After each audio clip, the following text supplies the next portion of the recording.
رمضان المبارک کے حوالے سے کہوٹہ اور گرد و نواح کے جید علماء کرام کا اہم اجلاس جامع مسجد مکی کہوٹہ میں منعقد ہوا، جس میں جید علماء کرام، ائمہ مساجد اور منتظمین مدارس کے علماء کرام شامل تھے۔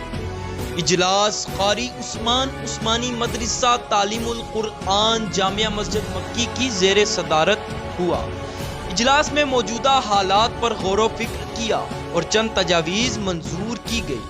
یہ فیصلہ کیا گیا کہ مساجد میں نماز تراویح اور اعتکاف اور دیگر عبادات کی بندش اہل وطن کے لیے قابل قبول نہیں۔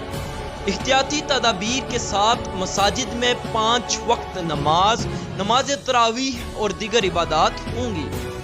مساجد کی آبادی اور اللہ کے بتائے راستے پر چل کر ہی ہمارے مسائل کا حل ہوگا۔ اس حوالے سے ہم کسی قسم کی پابندی قبول نہیں کریں گے۔ تمام ریاستی ادارے، سرکاری ادارے کھلے ہیں تو مساجد اور مدارس بند کیوں؟ یہ اسلام کو پابند بنانے کی ایک سازش ہے۔ موجودہ حکومت کے آتے ہی اسلام دشمن اور عوام دشمن پالیسیاں عروج پر ہیں۔ مدارس مساجد کو غیر شرعی غیر آئینی وقف املاک ایکٹ 2020 کے تحت نوٹسز بھیجے جا رہے ہیں، جو سابقہ ریاستی معاملات کی خلاف ورزی ہے۔ یہ مدارس کی آزادی اور حریت پر حملہ ہے، جو کسی صورت قابل قبول نہ ہے۔ آج کا یہ اجلاس غیر آئینی غیر شرعی بل اور نوٹسز بھیجنے کو یکسر مسترد کرتا ہے اور اہل مدارس اور مساجد والوں کو کہتے ہیں کہ جو بھی کوئی آتا ہے اس کو وفاق المدارس اور دیگر مدارس کے پاس بھیجیں، ان کے اعلان سے قبل کوئی تعاون نہ کریں۔ اجلاس میں کہا گیا کہ وقف املاک ایکٹ کی واپسی تک جدوجہد جاری رکھی جائے گی۔